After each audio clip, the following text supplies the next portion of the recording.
નમસ્કાર, પલ એક્સપ્રેસ ન્યૂઝમાં આપનું સ્વાગત છે। સુરત સિવિલ હોસ્પિટલને મળ્યા નવા સુપ્રિન્ટેન્ડન્ટ ડોક્ટર પારુલ વડગામાએ વિવિધ વિભાગોનું નિરીક્ષણ કરી વ્યવસ્થાનો તાગ મેળવ્યો। સુરતની નવી સિવિલ હોસ્પિટલમાં નવા સુપ્રિન્ટેન્ડન્ટ તરીકે પારુલ વડગામાએ પદભાર સંભાળ્યો। ચાર્જ લીધા પહેલા તેઓએ હોસ્પિટલના વિવિધ વિભાગોની મુલાકાત લઈ વ્યવસ્થાનો તાગ મેળવ્યો હતો। પોસ્ટમોર્ટમ રૂમની મુલાકાત દરમિયાન આસપાસની ગંદકી અને અયોગ્ય સ્થિતિને ધ્યાનમાં લઈ તેઓએ તાત્કાલિક સફાઈ તેમજ પીએમ રૂમ વધુ વિશાળ બનાવવા માટે સૂચનાઓ આપી હતી। આ મુલાકાત દરમિયાન ડોક્ટરો અને અધિકારીઓની ટીમ પણ પારુલ વડગામા સાથે ઉપસ્થિત રહી હતી। નમસ્કાર। આજે સુરત સિવિલ હોસ્પિટલ ખાતે વિવિધ વિભાગો અને ખાસ કરીને પોસ્ટમોર્ટમ વિભાગની વિઝિટ લીધી છે, જેમાં મારી સાથે ડૉક્ટર કેતન નાયક આરએમઓ શ્રી તથા ઇકબાલ કડીવાલાજી નર્સિંગમાંથી, એની સાથે સાથે પીઆઈયુ વિભાગના વડા અને સાથે સાથે સફાઈ કામગીરીઓ અને સમગ્ર ટીમ જોડાઈ હતી। એચઓડી પોસ્ટમોર્ટમ વિભાગ પણ જોડાયેલા હતા।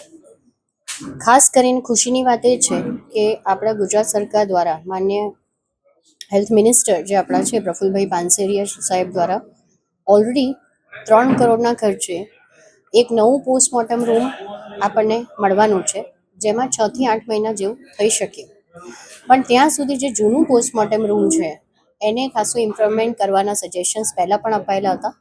તો એમાં શું બીજો સુધારો કરી શકાય એના માટેનો આજે રાઉન્ડ હતો, જેમાં બહાર પોસ્ટમોર્ટમ રૂમની બહાર લાઇટ્સથી માંડીને, સફાઈથી માંડીને, ત્યાં બેસવાની વ્યવસ્થાથી માંડીને, એનું બહારનું જે પ્લાસ્ટર નીકળી ગયું છે, અંદરની ટાઇલ્સ તૂટી ગઈ છે, સ્ટોરેજ યુનિટ અમુક કામ નથી કરતા, અમુક એસી કામ નથી કરતા, અમુક ઇન્સેક્ટ ક્લિનિંગ મશીન કામ નથી કરતા, એ બધું જે અમુક વ્યવસ્થાઓ નથી, દરવાજા અમુક તૂટી ગયા છે, તો એ બધાનું રિપેરિંગ અને એને ઇમ્પ્રુવમેન્ટ કરવા માટેના સૂચનો આજે આપ્યા છે અને મોટાભાગે 7 થી 10 દિવસમાં એ કામ પતી જશે।